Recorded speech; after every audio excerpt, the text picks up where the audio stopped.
Hello friends, welcome to this English learning, Model English. In the Model English, it is a very significant area in the English language. இது நம்முடைய மைண்டோட நம்முடைய லைஃபோட connect பண்ணுறது. இந்த English பேசும்போது நம்ம லைஃப்பை தான் பேச முடியும், நம்ம என்ன நினைக்கிறோமோ அதை உண்மையோட பேச முடியும். அந்த மாதிரி இதில் ஒரு ப்ரிசிஷன் இருக்கும் இந்த லேர்னிங்கில், வெரி எக்ஸாக்ட்னஸ் இருக்கும். இப்போது இதில் நம்ம படிக்கிறது இன்னைக்கு நம்ம படிக்கிறது ஷுட். ஏற்கனவே நான் உங்களுக்கு கேன்னா என்ன சொன்னேன்னா முடியும் அப்படிங்கிற ஒரு மைண்ட் செட்டில் பேசுறது. இது ஷுட்டுன்னு சொன்ன சரி, மற்றவங்களுக்கு அட்வைஸ் பண்ணுறது. நம்ம லைஃப்பில் நம்ம அட்வைஸ் பண்ணாமல் இருக்க முடியாது. நாம் மற்றவங்களுக்கு அட்வைஸ் பண்ணணும், மற்றவங்களும் நமக்கு அட்வைஸ் பண்ணணும், அதுதான் லைஃப்பை. அப்போ அதை அட்வைஸ் பண்ணும்போது இங்கிலீஷில் அட்வைஸ் பண்ணுறதுக்குன்னு எக்ஸோட்டிக் மைண்டுன்னு சொல்கிறது. அதுக்குன்னு உள்ள ஒரே வார்த்தை என்ன தெரியும் இல்லையா? இந்த ஷுட்டு. இந்த ஷுட்டு இல்லாமல் நீங்கள் யாருக்கும் அட்வைஸ் பண்ண முடியாது. பெரும்பாலும் நம்முடைய இது ஹியூமன் சிவிலைசேஷனில் பேச்சுங்கிறது கொஞ்சம் அமிக்கபிளாக, ரொம்ப அமியபிளாக அட்வைஸ் பண்ணி பேசுகிறது தான் முறை. அதுக்கு இது நமக்கு ரொம்பவே பயன்படும். அப்போது இதில் நான் உங்களுக்கு என்ன சொல்லித்தரேன்னு சொன்னால் சரி, இந்த system of learning and discipline of லேர்னிங்கை நீங்கள் நல்லா நோட் பண்ணிட்டு வாங்க. நான் இதில் உங்களுக்கு 5 டிஜிட்டல்ஸ் சொல்லித்தர போகிறேன். ஷுட்டு ப்ளஸ் AC1ங்கிற டிஜிட்டல், அதே மாதிரி ஷுட் நாட் ப்ளஸ் AC1 அப்படிங்கிற டிஜிட்டல், அதுக்கப்புறம் R2 ப்ளஸ் AC1, இந்த AC1 இப்படியே சொல்லிப்படாதுங்க அப்படிங்கிற ஒரு டிஜிட்டல். R02 அது ஸ்பேஸ் இல்லாதனால நான் எழுதலை, அது ஒரு டிஜிட்டல். அதுக்கப்புறம் ஷுடா ப்ளஸ் AC3, நேற்று குடா சொல்லி தந்தது மாதிரி ஷுடா ப்ளஸ் AC3 அப்படின்னு ஒரு டிஜிட்டல். அதுக்கப்புறம் லெஸ்ட் யூ ஷுட் அப்படிங்கிற ஒரு டிஜிட்டல். இதையும் தாண்டிங்கன்னா நிறைய ஃப்ராக்மெண்ட்ஸ் இருக்குது. பட் அதையெல்லாம் நான் சொல்லிக் கொடுத்த அளவுக்கு அப்புறம் அது ரொம்ப டைம் எடுக்கும் அதெல்லாம் முடிக்கிறதுக்கு. அதனால so my planning is very choose பண்ணி நமக்கு எது தெரியாத நான் சொல்லித்தரேன் பாருங்க. இப்போ ஷுட்டு ப்ளஸ் AC1 என்ன அர்த்தம்? அந்த ஜென்ரல் அட்வைஸ். யாருக்காவது நம்ம ஜென்ரல் சொல்கிறது யாருக்கு ஒன்றாலும் ரோட்டில் போகிறவங்க, நமக்கு வேண்டியவங்க வேண்டாதவங்க, யாருக்கு ஒன்றாலும் ஜென்ரலாக அட்வைஸ் பண்ணாங்கன்னா இந்த ஷுட்டு ப்ளஸ் AC1 இருந்தால் போதும். பாருங்க, பொதுவான அறிவுரை.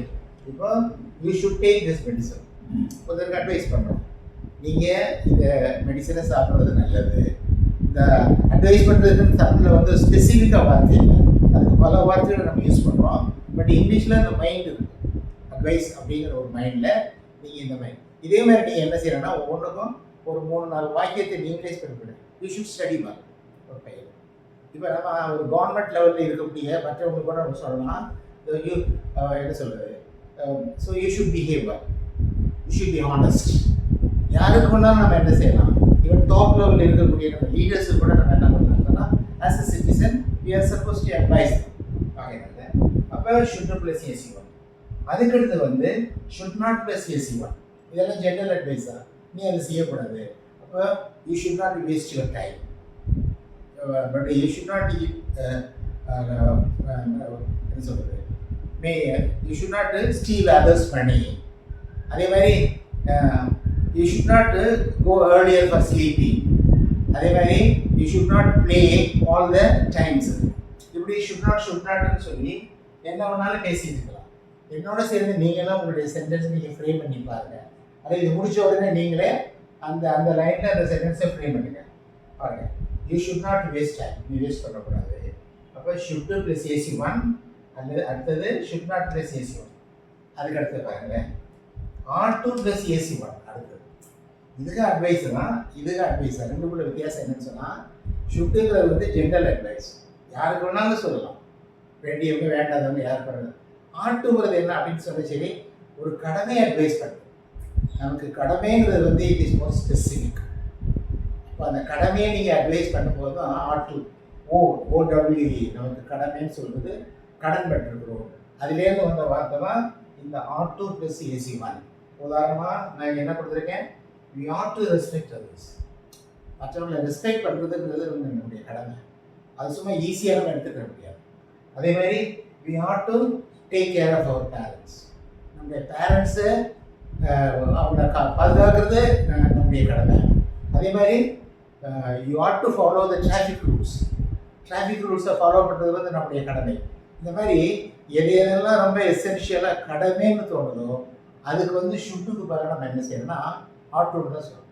We ought to. அதே சமயத்தில் அதனுடைய நெகட்டிவ் என்னன்னு சொன்னால் சரி அட் நாட் டு. ஆட்டோட நாட் சேர்த்துட்டுக்கலாம். இப்போ you ought not to smoke. நீ ஸ்மோக் பண்ணாங்க. You ought not to use drugs. Drugs use பண்ணாங்க. You ought not to disrespect others. மற்றவங்களை வந்து அவமரியாதை செய்யாத. அதே மாதிரி you ought not to take up the bad behaviour. கெட்ட காரியங்கள் நீ. அப்போ இதெல்லாம் வந்து அவங்களுக்கு கடமை, நமக்கு சொல்கிறதுக்கு கடமை, அவங்களும் கேட்டுக்கிறதுக்காக. அப்போ கடமைன்னு சொல்லும்போது தான் ought to ought not to அப்படின்னு சொல்கிறது. ஓகே, நான் சொல்லும்போது நீங்கள் உங்கள் லெவலுக்கு உங்களுக்கு எந்த அளவுக்கு தேவையோ அந்த அளவுக்கு நீங்கள் அதை குறிப்பெடுத்து வச்சுக்கோங்க. So I mean my writings as well as my teaching. அதுக்கடுத்து பாருங்க, ஷுட் ஹேவ் ப்ளஸ் AC3. நேற்று குட் ஹேவ் ப்ளஸ் AC3ன்னு சொன்னேன். இன்னைக்கு ஷுட் ஹேவ் ப்ளஸ் AC3. அது இன்னொன்று சொல்கிறேன், பட் இட் இட் நாட். இதை சேர்த்து தான் நீங்கள் மனப்பாடம் பண்ணணும். ஷுட் ஹேவ் ப்ளஸ் AC3 அப்படிதான் அர்த்தம். நீங்கள் ஒன்று செஞ்சுருந்துருக்கணும், ஆனால் செய்யலை. நேற்று நான் என்ன சொன்னேன்னா வித் லிட்டில் ரெகுலேட். அதில் கொஞ்சம் ஒரு மனசில் கொஞ்சம் நம்ம சங்கடம் இருக்கும், ஒரு வருத்தம் இருக்கும். பட் இது வருத்தம் இல்லை, ஒரு சும்மா ஜென்ரல் அட்வைஸ். நீங்கள் ஏற்கனவே செஞ்சுருந்துருக்கணும், அதனால் நீ ஏற்கனவே கொஞ்சம் ஏர்லியராக வந்துருந்துருக்கணும், ஆனால் வரல. அப்போ என்ன சொல்கிறது, you should have come earlier, ஆனால் யூ டிட் நாட்.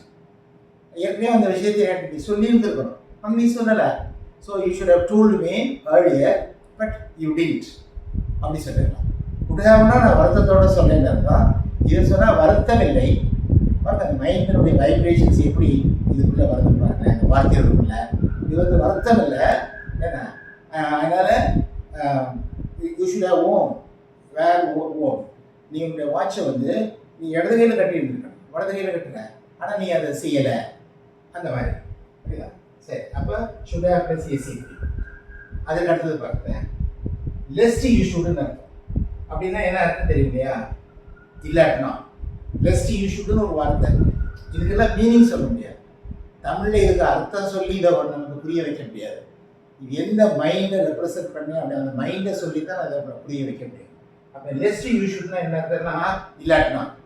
இப்போ நான் என்ன கொடுத்துருக்கேன், ஸ்டடி பண்ண, நீ நல்லா படி. இல்லாட்டினா லெஸ்ட் யூ ஷுட்னா. ஏன் லெஸ்ட்டு, ஏன் யூ வருது, ஏன் ஷுட்டு வருது?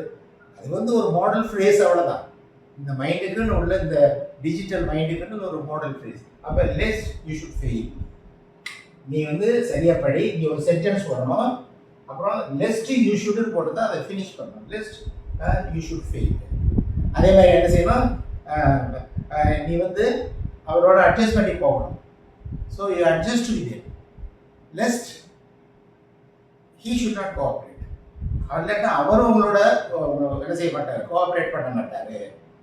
நீ இந்த காரியத்தை செய், இல்லைன்னா உன்னை அமைதியாக எழுதுருவேன். அப்போ you do it well, lest you should lose your happiness and contentment. இப்போ புரியுதா நான் சொல்கிறது? அப்போ ஏற்கனவே இது நீங்கள் உங்களுக்கு ஷுட்டை பொறுத்த மட்டும் இது நீங்கள் தெரிஞ்சுட்டா போதும். சாதாரணமாக இந்த ஷுட்டை வந்து கேள்வி கேட்குறது இல்லை. ஏன்னா அப்போ should I come to your house, வழக்கத்தில் இது இருக்குது, இல்லைன்னு இல்லை. But it's not so practical as with in case of the other modal words, mind words. அதனால் இப்போ should you come with me அல்ல ஷுட் யூ கோ தேர் அப்படின்னு கேள்வி கேட்கறது அவசியம் இல்லை. பெரும்பாலும் இந்த ஷுட்டை வந்து நம்ம கேள்வி கேட்கறதுக்கு அவாய்ட் பண்ணிடலாம். எகெயின் டு ரீகேப்சுலேட், மறுபடியும் நான் சொல்கிறேன், யூ ஷுட் நீ செய்யணும், யூ ஷுட் நாட் நீ செய்யக்கூடாது. அட்வைஸ் யூ ஆட் டு நீ செய்கிறது உன்னுடைய கடமை. Advice you ought not to நீ அதை செய்யக்கூடாது. நீ செய்யாமல் இருக்கிறதே உன்னுடைய கடமை தான். So my advice you should have but it it not. நீ ஏற்கனவே அதை செஞ்சுட்டு இருக்கணும், ஆனால் நீ அதை செய்யலை. அதே மாதிரி லெஸ்ட் யூ ஷுட் நீ இதை செய், இல்லைன்னா இந்த மாதிரி நடக்கும். இந்த மாதிரி இந்த ஃப்ரேஸஸை பற்றி நீங்கள் மனப்பாடம் பண்ணிட்டு அதுக்குள்ள தமிழ் வழக்கத்தை நீங்கள் புரிஞ்சுட்டு அதுக்கு தகுந்தாப்புல ஒவ்வொன்றுக்கும் ஒரு 3 or 4 sentences as I tell you usually.